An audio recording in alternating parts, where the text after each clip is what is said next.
Good morning, VeChain family. It's your boy Boomin coming at you with yet another video, guys. Go ahead and do all the things that the wonderful algorithm likes. I got my hot tea and honey locked and loaded, ready to go. Let's get the show started.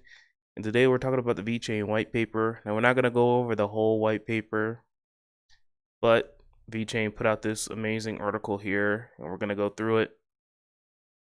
The reason why we're not going to go through the whole white paper because it's like 93 pages. And I'll be here all day. And you guys will literally have to listen to me stumble over my words for about 2 hours. And I don't think you want to do that. So I think this is a better way to do it. If you guys do want me to read the white paper in its entirety to like laugh at me or something, then comment down below. Maybe we can make something happen. But I think this is just a better way to get through it. So comment down below, guys. Let me know what you want. And let's get into it. So VeChain's Web3 for Better white paper summarizing our approach to global sustainability challenges. The launch of our new white paper, co-developed with Boston Consulting Group, marks a seismic shift in the utilization of blockchain technology in the pursuit of ESG. That there ESG again. And SDG, Sustainable Development Goals. Oh boy. And achieving global sustainability targets. Now, I'm going to keep my opinion to myself on this one, guys. VeChain, I posted a video, I think yesterday, VeChain shifts towards sustainability. Before then, they were a quote-unquote supply chain token. And now we're moving towards ESG. There's a whole thing about ESG. I'm not going to get into it today, but yeah. Titled Web3 for Better, the new white paper details a comprehensive approach to tackling sustainability challenges using blockchain biospheres, ecosystems that leverage core strength of blockchain technology to create highly transparent, efficient, modular networks of companies and individuals to address sustainability challenges. These ecosystems deploy an approach of gamification, a concept where active engagement and participation by users is rewarded, creating powerful positive feedback loops to further incentivize sustainable actions. VeChain has already demonstrated efficiency and value of its technologies at scale with some of the largest global enterprises. By combining these experiences with BCG Enterprise and a vast client network, we're embarking on the next steps in our journey and globalizing our success, launching a new Web3 powered era of green global development. Now, I am excited about the BCG partnership. A lot of cool, hopefully American partnerships will come out of this. I cannot wait. I think that the BCG partnership is extremely good. I think it's on par with the DNV partnership and the Deloitte partnership. I think it might be a little bit better because, you know, obviously Boston Consulting Group is in Boston. So we have access to a lot of American companies that we can possibly partner with in order to get some cool partnerships. So redefining the role of Web3 and concepts of value. So we got ownability, we have the vision and cutting edge technology to silently shape society in ways not yet imagined. It takes a conductor in these moments of transition to be successful. We have destination. We imagine a future where our systems are interwoven in a way that creates trust, efficiency, and optimal decision making. The interwoven society will flourish for generations. And then we have impact, saving our planet. The most pressing challenge of our time. It will take a radical new ways of approaching sustainability solutions, and we must bring this vision to the world for it to have an impact. Web3 is a term to describe the evolution of data ownership and the internet itself. In its current iteration, Web2, users can create, view information submitted to, stored by tech providers, who ultimately control information flows, leveraging these data to create value for themselves. But in Web3, we extend beyond the simple read-write paradigm and instead enable an environment where users can immutably create, own, and fully control their data, generating value from it for the first time. Web3 also allows users to exchange value with others directly without the need of an intermediary. Web3 is often referred to as the Internet of Value for this reason. Now, this is a pretty cool blurb here, guys. Web 1, 1990 to 2005, the introduction of the web. Users read content on static sites. Publishers connect revenue. Web 2, this is where we're at right now. Rise of the platform. Users can both read and create content. Networks and platforms control creators' revenue streams in a centralized manner. And now we have Web 3, which we're slowly building towards. The emergence of the semantic web. Users can read, create, and own their content and exchange value. Users transact their data across decentralized blockchain-based networks without using third parties.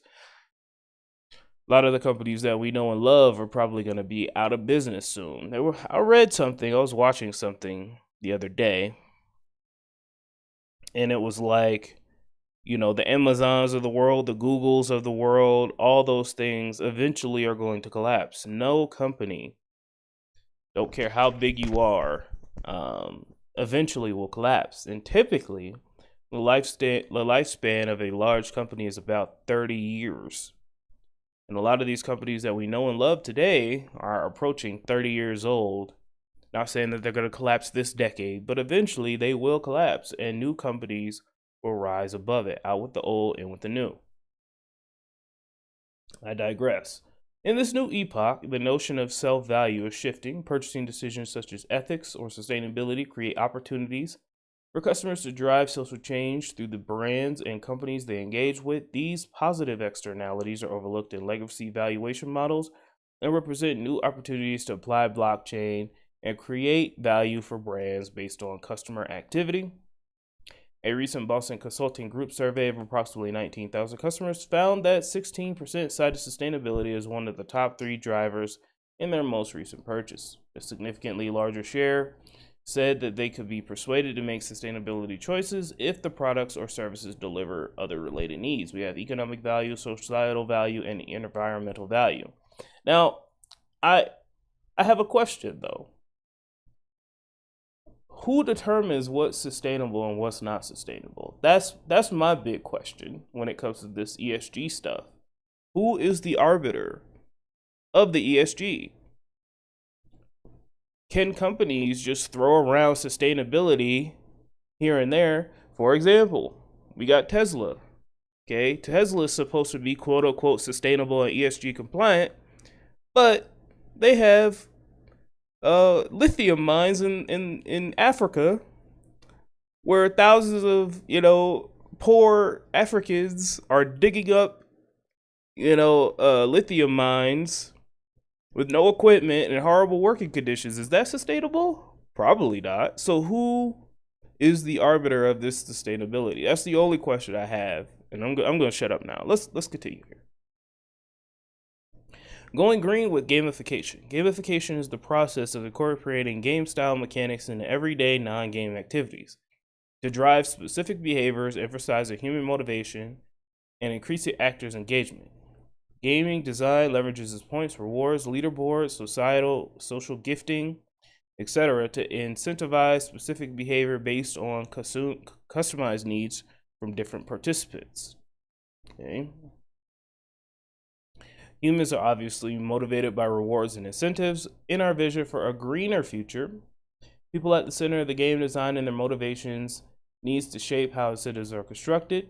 For ecosystem enablers and developers, gamification enhances community engagement, generates deeper insights into consumer behaviors, increases retention, and more. For participants, gamification creates community, promotes feelings of belonging and accomplishment and ownership, as well as creating tangible direct benefits such as providing discount and services. For example, a user journey can be created to increase secondhand fashion buyer engagement, leveraging NFTs and token-gated access. A digital product passport, tokenomics built using on NFTs, can facilitate ownership, transfer a product from seller to buyer in a secure, immutable way, earning some kind of tokenized reward upon doing so. As a buyer collects more digital product passports, their status grows and are motivated to earn extra tokens awarded in pursuit of certain milestones. Upon doing so, they gain special access to features, perhaps discounts, or certain desirable capabilities within the ecosystem, a process called token gating.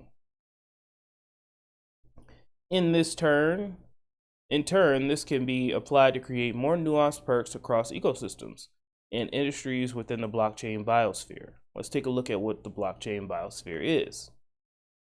So, VeChain's blockchain biospheres are a revolutionary approach enabling sustainability using ecosystems of incentives and direct engagement. Blockchain biospheres are industry-spanning ecosystems dedicated to solving specific sustainability industry needs, whether tackling sustainable approaches to global logistic trails or quantifying carbon capture and tokenizing emissions reductions of the energy sector.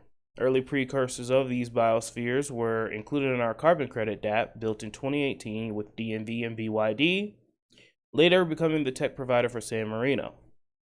Okay. For blockchain biospheres to thrive, ecosystem businesses model must make economic sense and provide the right incentives for each actor, whether business or individual. For new ecosystems to take hold, we also incorporate new, broader concepts of value, create kind of a economic approach, and reward pro-societal and eco-friendly behaviors. We can imagine a scenario where a reseller from a second-hand sustainable fashion ecosystem receives tokens for their efforts in promoting the reuse of clothing.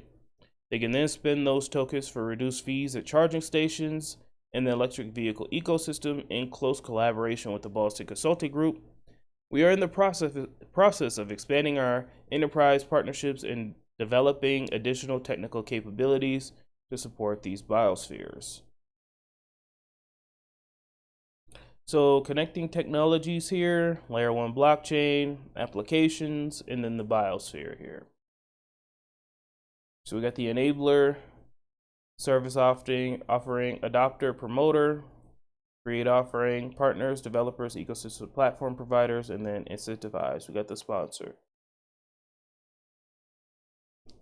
Token holders and service providers are more motivated to contribute and to build on ecosystems that they participate in, thus growing their value of their impact. Holdings in ecosystems at large, blockchain biospheres directly incentivize participation by all kinds of users and recognize individuals through rewards for their activities. With these solutions, VeChain is creating technical solutions to radically enhance the impact of individual actions. So, yeah. That's pretty cool. Let's continue. Secondhand fashion marketplace. One of our first examples is a secondhand marketplace ecosystem dedicated to promoting sustainable fashion. The objective is to promote and reuse and trust. The objective is to promote the reuse and trusted after-sale clothing, reducing the environmental impact of the fashion industry, while giving the ecosystem participants more control of the authentication process and the sales. So we can see here, 75% say sustainability is extremely or important when purchasing fashion. So we can see here, here's the graph. With on-chain fungible tokens, NFTs, smart contracts, DAOs, VeChain, and BCG are creating greater customer engagement and stickiness. Beyond deploying digital assets, elements of Web3 can be used to roll out features that incentivize greater participation and promote loyalty, such as fungible and non-fungible tokens, utility or phygital NFTs, deploying blockchain-based tokens to plug in external partners and merchants, token gating. A certain level of engagement is requisite for access. DAO-like structures to enable voting on brand decisions such as products to launch or partnerships to bring on board. Governance can be configured to give certain token holders votes more weight depending on loyalty status.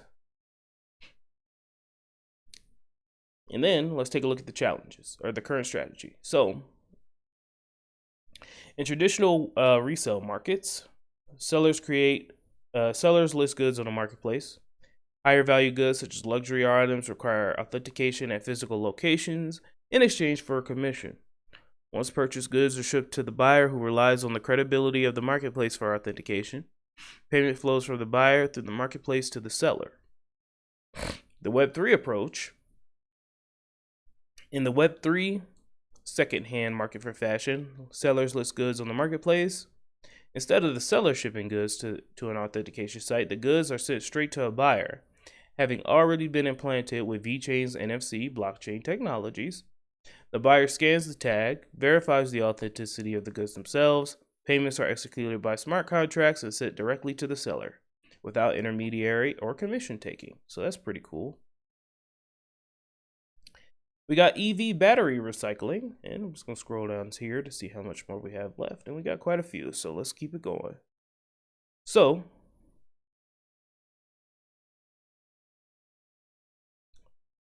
electric vehicle battery recycling. Another key target for our blockchain biospheres are electric vehicle batteries. The objective of this ecosystem is to use blockchain technology to create battery passports based on NFT technology that will enable the full life cycle and traceability of batteries, erasing the recycling process and promoting the reuse of critical materials. Let's take a look here. So, new regulations around the globe are fueling an EV surge. European Union will use $127 billion to develop the battery value chain in Europe, with an investment of $382 billion expected by 2030.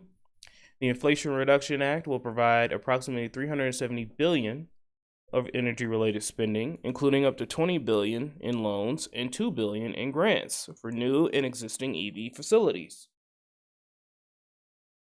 And then in China, Chinese 14th five-year plan will focus on electric transport and building a complete battery recycling system by 2025. EVs are estimated to make up half of U.S. automobile sales by 2030, according to Bloomberg. That rapid growth makes it imperative to explore the challenges facing the sector as we evolve in scale. So, high initial carbon footprint when manufacturing EVs, the salt mines, low recycling and second life usage of EVs, and lack of engagement after the initial EV sale. Okay. Here's the current strategy. In the traditional EV battery lifecycle, there's low credibility with supply chain sustainability due to lack of transparency. Consumers have minimal insight into the manufacturing of EVs, including their batteries. And there's a lack of traceability in batteries after the EV sale, heading to a landfill or recycling sites with no oversight or ability to verify. And another thing too, guys, these EV batteries are extremely expensive to replace. Okay, there have been some stories about, Tesla owners just throwing away the Tesla if there's something wrong with the Tesla because, it costs like $8,000 to fix. $10,000 to fix. The parts are not easily to come by, so that's one of the challenges that's going to have to happen. It's going to need to be fixed. Now, in VeChain's battery ecosystem, a digital battery passport powered by NFTs becomes the enabler of the sustainable behavior.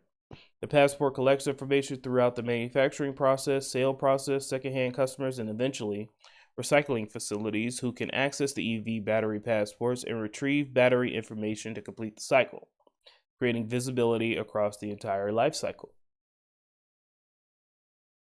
So it's pretty cool. We see here, deliver EV passport in production, usage, second life usage, manufacture a battery with passport, use EV, use secondhand EV, send battery to be recycled. And it keeps going around and around the chain.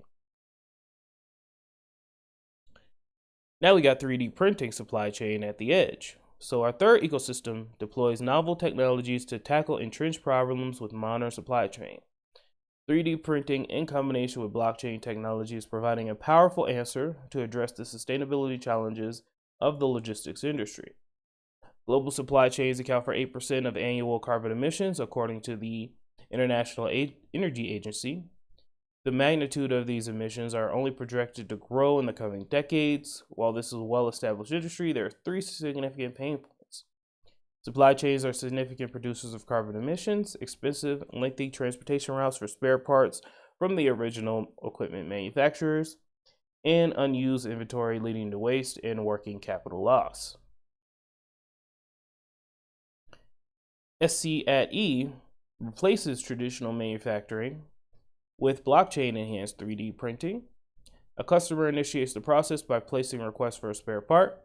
The request is sent to the owner of the spare part's intellectual property, who relays the digital blueprint to a 3D printing facility.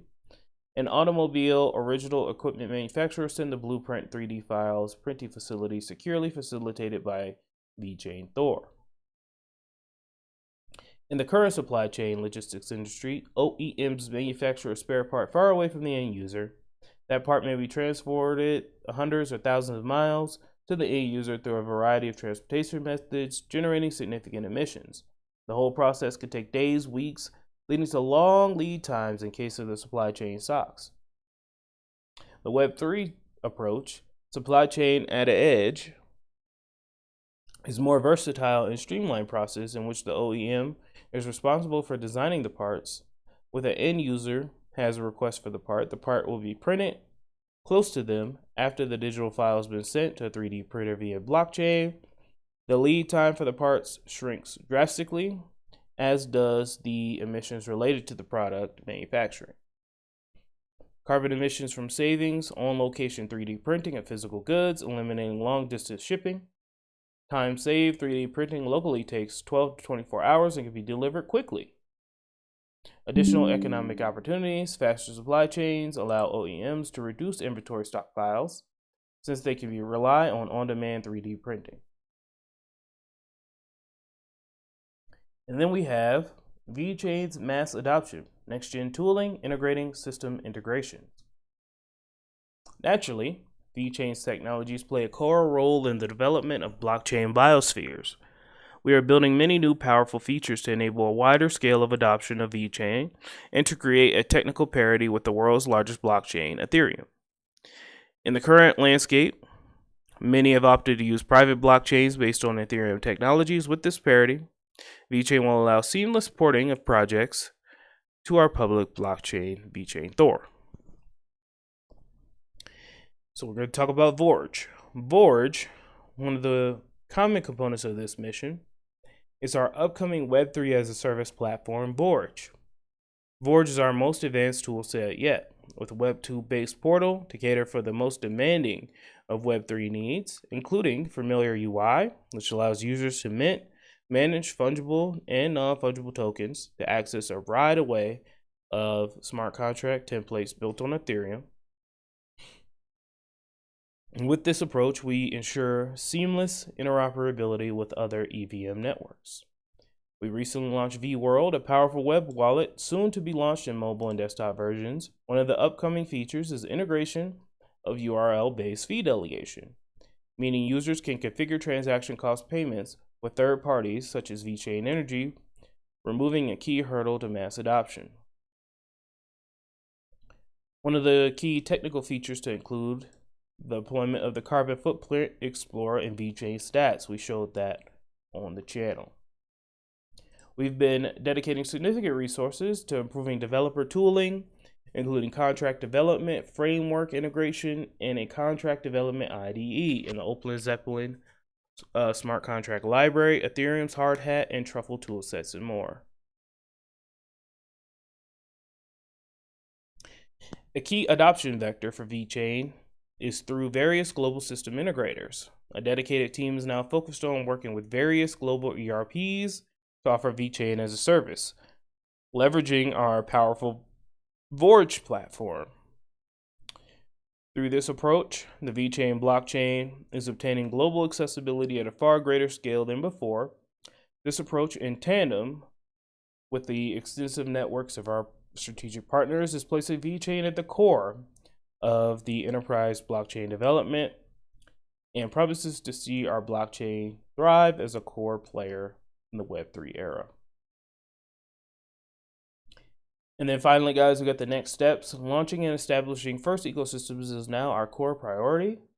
With our tool sets almost live, we're coordinating something grander in collaboration with our strategic partners. We are identifying players who fit the roles needed for each sustainability ecosystem to operate, who understand the incentives for stakeholders to participate. Our differentiated underlying technologies and our portfolio of real-world applications co-developed through enterprise partnerships. We are providing a springboard for VeChain to become the enabler of Web3 at scale and empower people to drive positive change. And with that, guys, that was a VeChain overview. Pretty cool. I like it. I like the direction that it's headed in. I think that is cool because, that's where businesses are headed now.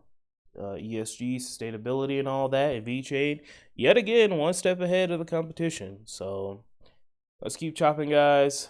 I'm going to go ahead and end this. 396 days left to the next Bitcoin block halving. And it looks like, Bitcoin is moving sideways. XRP is pumping for some reason. Congratulations to the XRP army. Cardano's pumping. That's what we like to see. And what's VeChain doing? I think it's kind of moving sideways. So that's all I have for you today, guys. Let's keep chopping wood. I'll talk to you soon with the VeChain and Cardano updates. Keep chopping.